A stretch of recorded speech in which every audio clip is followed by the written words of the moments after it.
Bonjour à tous, j'espère que vous allez bien. Je suis ravie de vous retrouver sur ma chaîne pour un nouvel épisode. L'épisode d'aujourd'hui qui va vous aider à trouver le meilleur emplacement pour votre restaurant. On dit toujours que l'emplacement numéro 1 est le meilleur emplacement pour ouvrir un restaurant. Mais est-ce que cela est vrai? Vous pouvez me dire qu'il y a des restaurants situés sur des avenues avec beaucoup de passages et qui ont fait faillite, et d'autres qui sont dans des rues mais qui marchent super bien. Dans cet épisode, je vais vous donner les 7 points à connaître pour bien choisir l'emplacement de votre restaurant. 1. La zone démographique. Assurez-vous que votre emplacement soit adapté à la démographie de votre clientèle. Cherchez un local dans des zones où se trouvent des personnes qui correspondent à votre clientèle idéale en termes d'âge, revenus, intérêts, etc.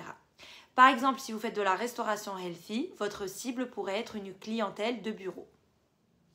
2. La visibilité. Optez pour un emplacement avec une bonne visibilité, idéalement sur une rue passante ou dans une zone à fort trafic piétonnier. Une visibilité accrue peut attirer davantage de clients. 3. L'environnement commercial.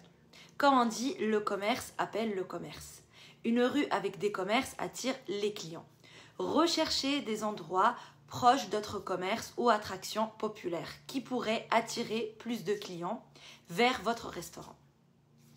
4e point, la concurrence. La concurrence peut être positive, comme on en a parlé dans le point précédent. Mais faites attention à ne pas en avoir trop et que vous risquez de vous faire diluer. 5e point, le loyer.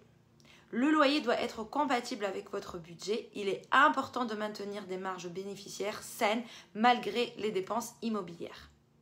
6e point, l'accessibilité. L'accessibilité est essentielle.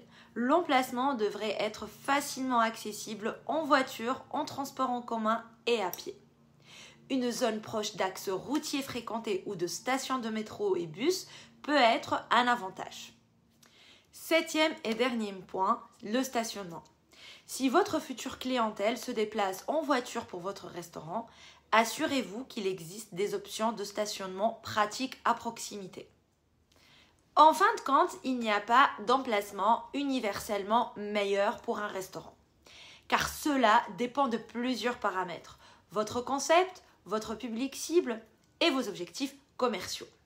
Mais l'emplacement reste crucial et cela ne signifie pas qu'un mauvais emplacement provoquera toujours l'échec d'un restaurant. Bien que le succès soit difficilement atteignable, mais ce n'est pas impossible. Mon conseil pour réussir l'ouverture de votre restaurant malgré un mauvais emplacement est de créer une présence en ligne et de faire le service de livraison. Cependant, essayez d'obtenir le meilleur emplacement possible sans payer un loyer excessif. On arrive à la fin de cette vidéo. J'espère que j'ai réussi à vous donner les 7 points clés à prendre en considération avant de choisir l'emplacement de votre restaurant. N'oubliez pas de me mettre un like sur cette vidéo si vous avez aimé le contenu et de vous abonner à ma chaîne pour de nouveaux conseils. Je vous embrasse très très fort et je vous dis à bientôt.